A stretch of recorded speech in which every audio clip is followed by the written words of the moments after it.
观众朋友们，你好，欢迎你来到我们的节目《武术新传遇见陈安茂老师》。我们今天又再次遇见了陈安茂老师，赶快来跟这位武术大师打声招呼。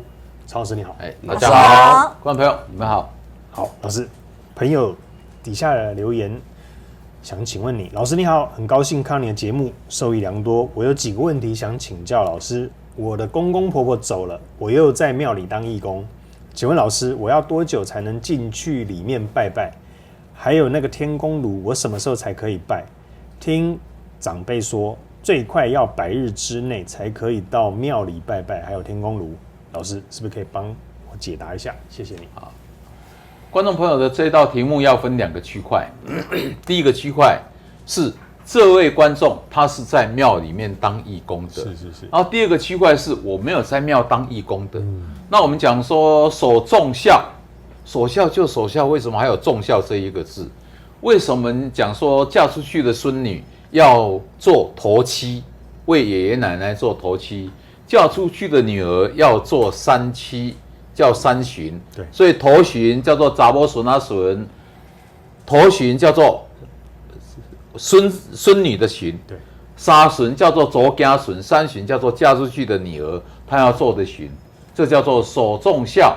嫁出去的孙女守7天，嫁出去的女儿守3妻21天。那没有结婚的孙女、没有结婚的女儿，都要从头守到7妻49天，这才叫做重孝。是。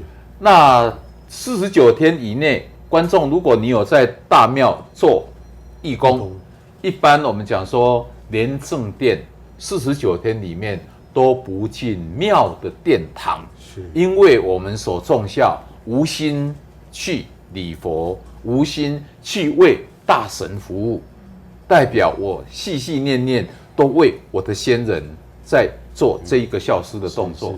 那超过49天以后，就可以进到大庙，所以当义工49天一过，你就可以到大庙。那天公炉到底几天以后才可以动？如果你的公公是超过81岁以后再往生的，我们讲说60虚岁60叫全寿，72叫长寿，81叫老长寿。超过81以后的先人往生，几乎都归纳在喜丧的角度。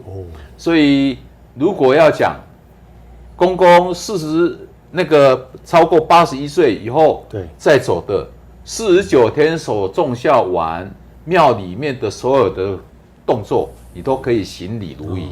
那如果公公是在81岁虚岁以前，80、79、78这以前走的，因为他不是老长寿，所以你必须要在100日以后，你才可以动天公炉。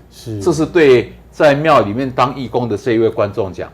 那我们一般平常家庭的，我们讲说守孝期间，叫做还未对年之前，都不可以到大庙去做祈福的动作，只有一个例外。当我们在守孝这段时间有生小 baby， 那小孩子要给神佛认作弃子，这不是去求我们嘛，是为了让这一个小 baby 能够透过神佛的庇荫，能够让他在养育过程里面不要被第三灵界骚动，这个是例外。要不然，如果为了要祈福的动作没有对年之前，一般我们不上大庙。所以为什么要分2个区块？我本来在这一个职场，这就是我活动的地方，我就是要来帮忙的，跟我到这一个庙来要做祈求的动作，那是不一样的。哇，老师这一题讲得非常的清楚，我也听懂了。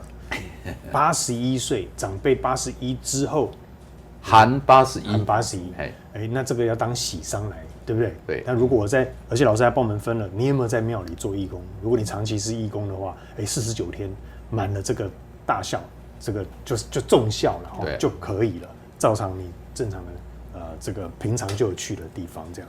哇，谢谢老师这一篇讲得非常的清楚，再次感谢你，谢谢。谢谢老师。好，谢谢老师的这个礼俗果然是 No.1第一名的了哈。如果你还有过程当中有听不懂的，没问题。影片的好处就是可以重复播放，好，再听得更仔细一点。那我相信老师其实已经讲得非常的仔细也清楚了。再次感谢老师的时间，也谢谢你的时间，谢谢你收看。记得把影片分享出去，按赞，让更多朋友一起来认识武术大师缠茂老师。订阅才不会错过我们下一支影片。我们下次见，拜拜，拜拜拜。拜。